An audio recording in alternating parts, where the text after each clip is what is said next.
Welcome back, Nicholas. Comic Corner Classic Non-Classic. This is episode number 1149 and Doubleshot number 1043. Now, the two trades we got here, one is the start of a run, the other is the end of a run, and the entire run for not only the writer, but the run of the issues itself. First up it is Green Lanterns, Volume 6, A World of Their Own. Collects issues 33-39. This is the first of the three trades that collects Tim Seeley's run of the book. Yes, Tim Seeley. A lot of people, when this started, like a few years ago, a lot of people were puzzled by this. Like, why would DC have Sam Humphries and Tim Seeley swap books for some reason? This, I thought, was quite strange, to say the least. If you're curious, though, how long Humphries... Now, here's the thing. Humphries was moved over to Nightwing, and Tim Seeley was moved over here. Humphries stayed on there for one story arc, and then he left. Yep. This one, you have Tim Seeley on the book. He comes in the book with issue 33, and he leaves with issue 49. This is for a pretty good period of time, about 17 issues. Yep. Well, if you're curious though, how many trades left this one? There's only about 3 left. Okay, what's the story of this one? Simon Boz, who is living out of the station house, decides to go on a date with a fellow superhero on this superhero dating app, which, like, that's interesting. And he dates a woman I have never heard before named Night Pilot. By the way, these two had sex. Yep, Simon Boz has sex twice over the course of issues. Yep. And in case you want to have a Night Pilot after this, she was later kidnapped and made into a slave. Yeah, this actually exploded a little bit later. Simon and Jessica go to an alien world, and Simon Boz gets to live any human man's dream, sleeping with an alien princess. Yeah, I think that's any man's fantasy. Like, that's one thing people will tend to that's one thing guys probably love fantasies about. Basically, hopping into bed with a smoking hot alien princess. Which, good on you, Simon, for that. And also, these people, I think, are related to Sinestro's people because they have the same skin. Yep.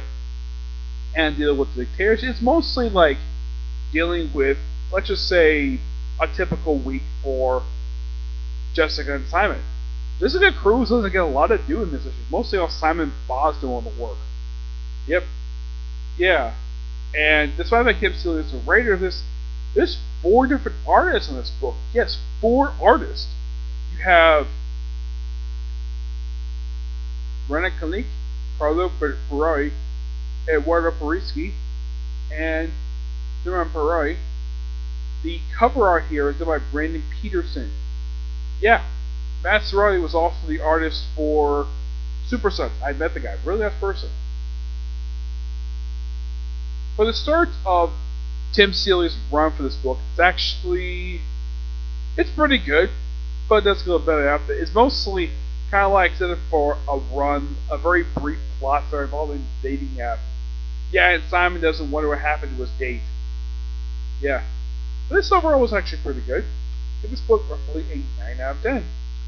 Yep, moving on to another book. This is the end of a run. This is Hulk, Volume 3, Omega Hulk, Book 2. Collecting Hulk, Volume 3, Issues 11 to 16. Written by Gerry Duggan. Yes, this is the end of his run for the book. Yeah, very brief run. Now, it's been a while since I've actually reviewed Hulk. The thing is, for Hulk, I actually found the first 2 volumes of this run at Ollie's. This, I had to get from Amazon to get this book. Yep, I had orders from Amazon because my local Ollie's didn't have this. They usually have, like, used trays people tend to bring in. Yep, and I got this book for pretty dirt cheap. The artwork, you can tell by the cover, this is done by Mark Bagley. And fun thing on Mark Bagley is that he's an artist. When he comes on the book, he does the entire run. The only book I can think of where he actually did the artwork for, and he didn't do all the issues of this entire run, was Thunderbolts. Yeah, he actually skipped the issues of that. Not in the case of his other books. Yeah, this guy had a reputation for sticking with the book for a long fucking time. Not only this book, he did it for All New X-Men. He most famously did it with Ultimate X-Men. And there's no denying, Mark Bagley is a great artist, and he does a really good job of drawing the Hulk. Now, mostly put, it's just he just basically dealing. Now, the plot for Mega Hulk is this: is that Doc Green wants to get rid of all the gamma-powered superheroes, or at least anybody who's gamma-powered. He most importantly goes after General Ross, which this time he actually does succeed in. After fighting him for a certain period, he also breaks his arm, and he found the power. He also contacted the U.S. military because he actually faked his death, and he also deserted his post. He was later taken to the prison, which he did show up like a couple times after this. One who was actually seen in jail, and then he was released for some reason. Yeah, it's not actually explained. And apparently he's got beef with Captain America because he's part of the Avengers, which is apparently depicted in the books as an anti-American team because apparently the leader is not American, which I think is utter bullcrap. Who friggin' cares? It's Black Panther. Yeah. He also goes after a group of people which... Here's the thing about this group of people. The Gamma Corps. The Gamma Corps first showed up in World War Hulk back in 2007. And the thing is, there probably was plans for these characters, and here's a good look at them. Yeah, one of the members, believe it or not, is the younger brother of old Hulk supporting character who has actually been dead since the 80s, Glenn Talbot. Yes, the younger brother Glenn Talbot is part of this group, and he's a major, and the whole purpose of this group is to hunt down, I think was purpose is just to hunt down the Hulk, but they did nothing. And they apparently decided to hand over to... They apparently were hiding out in Fort Knox for some reason. And Doc Green worked with Maria Hill. With Maria Hill, or electrically worked with him. It's great to see Maria Hill. Especially since she's not... This is probably by far, in these issues I can think of, this is probably her only appearance in Mega Hulk issues. Yep, they go in, they briefly fight the Corps, and they go up an elevator, and then apparently off-panel, Hulk just depowers every single one of them, and they all get arrested. He also mentions apparently the gold in this place has been replaced. Yeah, there's no edited note for this, but there is an actual explanation for this. This happened in the pages of Age of Atlas back in 2011. No joke about that. That happened in 2011. Basically, Gerry Duggan just referenced something that happened about 5 years prior, at least about 4 years prior to this. And I think a lot of people who probably didn't read the second volume of Ages of Atlas with less than 11 issues. Actually, it was in 2009. Yeah, 2009 this happened. And unless, of course, you knew about that, people are like, wait, when the heck did this happen? Ages of Atlas Volume number 1. It was part of Dark Reign stuff. Yeah, the Age of Atlas basically raided Fort Knox in order to prevent Norman Osborn from building weapons. Well, basically very powerful weapons. Yeah. Also, one of the people that Hulk wants to power is his own cousin, She-Hulk. Which Cap's like, nope, you're not touching She-Hulk. Leave her alone. And he doesn't deal with her. Nope, he briefly teams with Deadpool. That was really fun. He also apparently goes after his daughter, a character who in the book says he didn't want the woman he wants to send her back home, but nope, send her to a hellish dimension. For some reason. I have no idea why. Well, apparently she wants to head back to Thundera's world, but that didn't happen. Also, his AI went frickin' nuts. And here's the thing. By the end of issue 10, now originally he was headquartered at a place called the Beehive. Yeah, that's what was his original base. It's a Red Hulk was brought there and wrecked the place. And the Hulk's like, Doc Green's like, nah, we're not living here anymore. We're moving to the Baxter building. Yeah, the place that had been abandoned. Yes, the place was also partially destroyed. Yeah, in case you're wondering about this, This is something that was going on in James Robinson's Fantastic Four book. Why Gerry Duggan thought was a good idea for the Hulk to move into the Bax building, I have no idea. But probably reminded people that the Bax building exists in the Marvel Universe. And then they got moved become headquarters of the Avengers when, well, now basically it became a fixture in the Spider-Man books for about, I think it was for like a year, and then after Civil War II it became headquarters for the Avengers, and then after the events of Second Empire, the building got sold, and then it didn't do anything, Marvel didn't do anything with the building after that. And then show for one-off issue of Fantastic Four, where apparently it became headquarters of the Fantastic X, which apparently was sort of like a replacement team in the Bax building. Yeah, currently the Fantastic Four are living out of Ben Grimm's apartment for some reason. I have no idea why. And also, toward the end of this, Hulk feels he's dying. Also, toward the end of this, but the story ends with him reuniting with Betty. Also, she apologized for shooting him toward the end of Mark Waid's run. Yep. Oh yeah, in case you wouldn't have brought the whole thing with Lyra. Yeah, basically Hulk's two main scientists that he originally had a woman part of this group, but she was removed from the roster thanks to the events of the Hulk Annual. Yeah, and apparently Hulk became pretty respected by the people. For the most, people had no problem with him depowering a lot of people. Yeah. And of course Betty, and then Secret Wars happened. Yep, and you always have Secret Wars. Yep, that appeared in the end of a lot of books, which a lot of people were not very happy with that. But this overall was really good. I give this book roughly a 9.5 out of 10.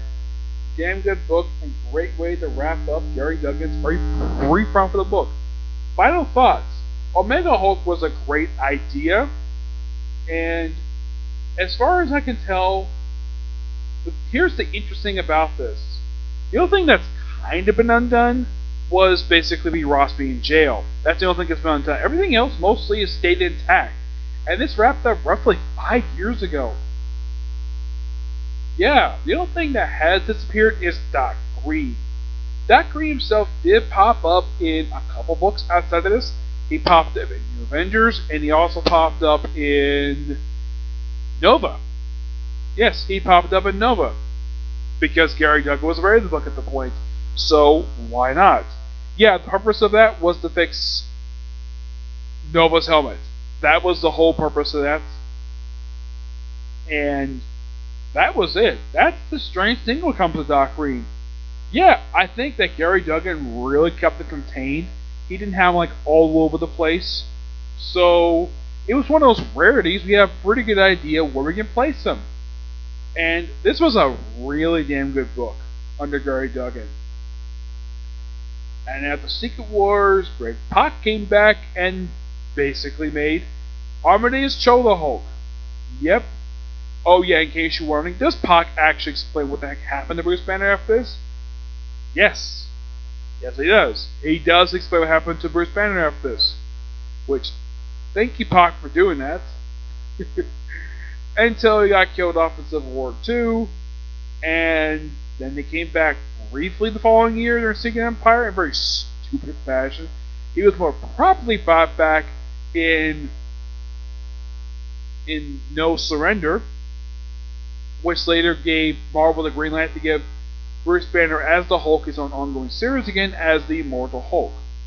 In case you're wondering how long the Amadeus Cho Hulk experiment lasted for, this lasted for 2 years. Yep, 2 years. 23 issues of Totally Awesome Hulk and 11 issues of Incredible Hulk. Yeah, because during Marvel Legacy, a lot of the books basically went back to their classic triple-digit numbering. And the reason for that was because, here's the thing, readers have been begging Marvel at that point for 5 years to have all the books go back to triple-digit numbering. Though a lot of the books basically ended or simply got relaunched the following year. Probably because Marvel didn't market it powerful, that's what it was when it comes to a fresh start. Actually, it's Marvel Legacy, fresh start came the following year. But yeah, But in the case of this run for Hulk, it was basically picking up where Indestructible Hulk left off. Yeah. So, excuse me. The strange thing for Hulk is, in the span of 3 years, he had 2 writers. Yep, 2 writers. First it was Mark Waid, who did Indestructible Hulk and the first 4 issues of this run for Hulk, and then you have Gerry Duggan. Yep, Gerry Duggan. It's interesting though, he brought back the Gamma Corps. Yeah, these characters, Marvel did nothing with these characters at all. My only guess is the reason why he decided to have these characters come back was because nobody's doing these characters, but just depower them. Yeah, he pretty much depowered almost everybody. Like, he depowered A-Bomb. The first person he depowered was A-Bomb. Yeah, that was something, I believe it was Jeff Loeb did that. Yeah, he's the one who turned Rick Jones A-Bomb, so he did something that Jeff Loeb did. He basically depowered Sakaar, Hulk's son. He was another thing that Greg Pak created. Depowered him and then basically dropped off Paris. Oh yeah, he was last seen in Savage Land, which, fucking up, Gerry Duggan reference that. Yeah, it's like Gerry Duggan was basically trying to give the middle finger to Greg Pak for some reason. I have no idea why. Or at least in the case of Jeff Loeb. And he also depowered Betty Ross. That was something, now, the thing is, Red She-Hulk, that was something Jeff Loeb created, but it was revealed by Greg Pak it was Betty Ross. Yes. And the Gamma Corps, I think that was also Pak creation as well. Red Hulk being General Ross, that was all Jeff Loeb. He was the one responsible for that. So yes, it's like Gerry Duggan was basically undoing stuff both that Greg Pak and Jeff Loeb did. Which, I don't necessarily have a problem with either writer's work. I mean, I love Greg Pak's work for Hulk. I mean, when people think of Greg Pak's work for Hulk, what's the first book comes to mind? Planet Hulk. A really awesome storyline. And it's full of World War Hulk. Yep. But all in all, this was really good. And this is a good start. But don't worry, I will be reviewing the rest of this run. Don't worry about that. Now, obviously next I will probably be... I'm still reviewing Immortal Hulk. That's still definite. And as in the case of Greg Pak's third run for the book for Totally Awesome Hulk, I'll be reviewing that digitally. Yes, digitally as well. How will we be reviewing that? But I'm not sure how I'm going to get the Immortal Hulk stuff. I will probably take a look at that later, okay? So yeah, that's it for this review. My next would definitely be Black Clover. Yep. Next video. Bye.